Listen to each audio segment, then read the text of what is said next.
Wow, I wonder where Laura is. This is just not like her to be late. Huh? Maybe this is her. What? No kidding. Well, you're probably good. Yeah, we were really looking forward to you being here. Well, we'll sure miss you, but the hedgehogs are really lucky to have you. Bye. Can you believe that? What was that all about? Epidemic disease of hedgehogs. She's got to go help with it because she's such an expert. Got it. You want to do this thing? Let's do it. Okay, let's go. Well, I'm Jomara. And I'm Brock. Welcome to TEFL Talk.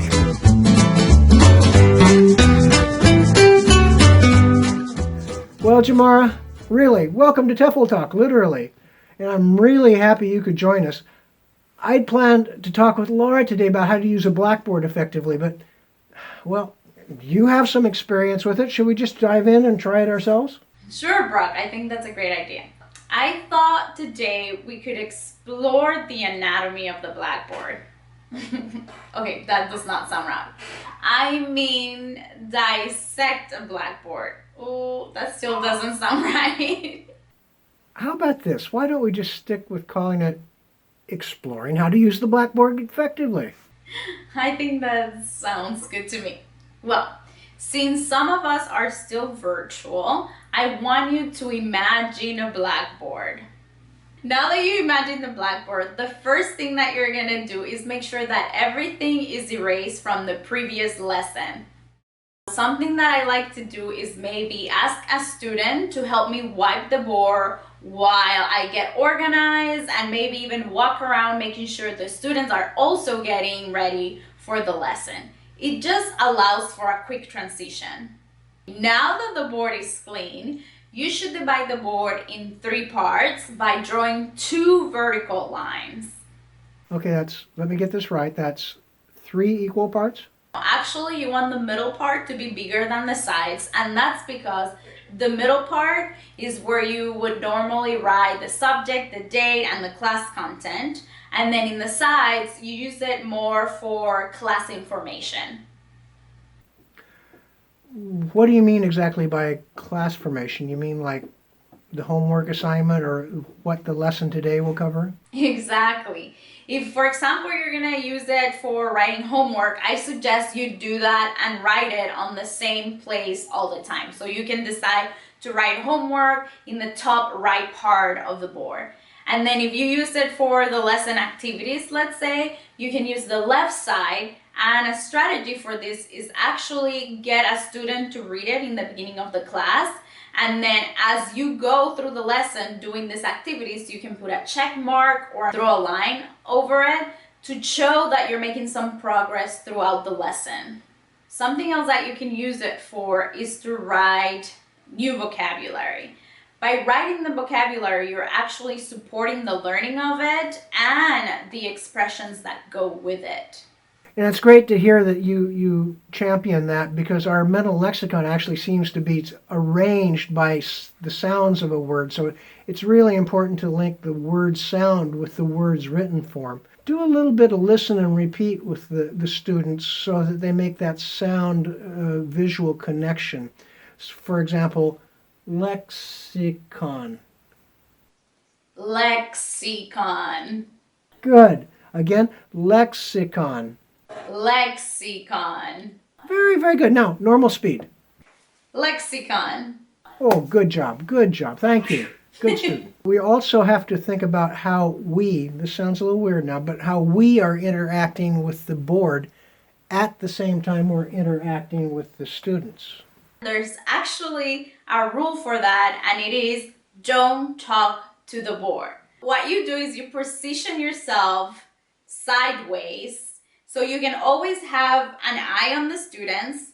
Then when you're writing on the board, they can see what you're writing. And if you're gonna speak, you can actually project your voice better if you're sideways. Any other thoughts on communicating clearly? I have one. I call this rule the rule of 4 fingers. When you're writing on the board, you want to use block letters, and you can use 4 fingers to measure the height of capital letters. And you can use 3 fingers to measure the height of small letters. So when you're writing in the board, you want to make sure you're writing as clearly as possible, so every student, even the ones in the back of the classroom, can see what you're writing. What strategies or techniques have you used to make content more accessible? If I had the luxury of colored chalk, and many teachers don't, but if I did, I would use the different colors to represent different content. For example, I might use blue for new vocabulary words, and I might use red for the lesson points of the day. I would also bring attention to content by underlining important words, important concepts, circling them, or boxing information in different places on the board. So we've already talked about the structure of the Blackboard and the position. What about engaging students? So this is what I would say. After you write on the board, just allow some time for the students to read and process what you wrote. Then you take some time to explain what you wrote and go into depth into each of your points. And finally, give more time for the students to write the text on their notebooks. Yeah, not allowing students enough time to finish copying what you've copied is a real common teacher error, because if you start on to something else and those students are writing still, they're going to stop writing, and whatever the important thing was there that you wanted them to write down, it's been forgotten. Another common mistake is to put too much on the board too. A Blackboard that is overfull with text is just overwhelming to students. Actually, it's just overwhelming to all of us. Another good idea might be to identify points in the lesson where it's time to stop and erase something that's already written, something that's already been used, so you've got a clean space to replace it there with new text. Again, it's just to limit confusion. If you plan out where you're going to stop and erase, you're going to be better off. We know that some of the schools that our volunteers work at don't have enough textbooks for all students. So it's going to be inevitable to write some of that text in the Blackboard.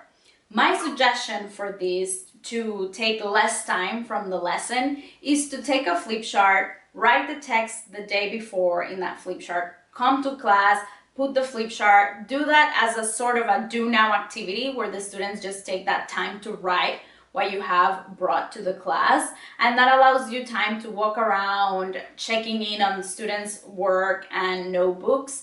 And once the students are done, you can just remove the flip chart and use the board as you normally would have. Another thing that I think we should think about is the importance of looking for activities that engage the students with writing on the board and reading each other's answers. It gives students a sense of ownership and participation, like they're being respected enough that they can write on the Blackboard as well. But just remember, when you're having activities where the students write on the board, you need to make sure that all the students get a chance to participate. One last thing is when a student's written contribution has served its purpose, when they've done the problem on the board or whatever, you can't forget, you need to erase it to avoid confusion with the writing on the board that other students are going to do. And after all, we want that next student to come up to the board with a clean slate. Exactly. I see what you did there with clean slate. And I also think we did it, our first TEFL talk together. This is a great experience, but Brock, don't forget to erase the Blackboard. Oh, thanks for reminding me. I'll be sure to do that. Thanks for watching TEFL Talk. If you want updates on your episodes, be sure to subscribe. Do you have a great idea for a show topic? Or maybe you just want to say hey. Either way, we would love to hear from you. Whether you're joining us from Morocco or Ecuador, or Mozambique or Ukraine, just leave us a comment and let us know. Thank you very much.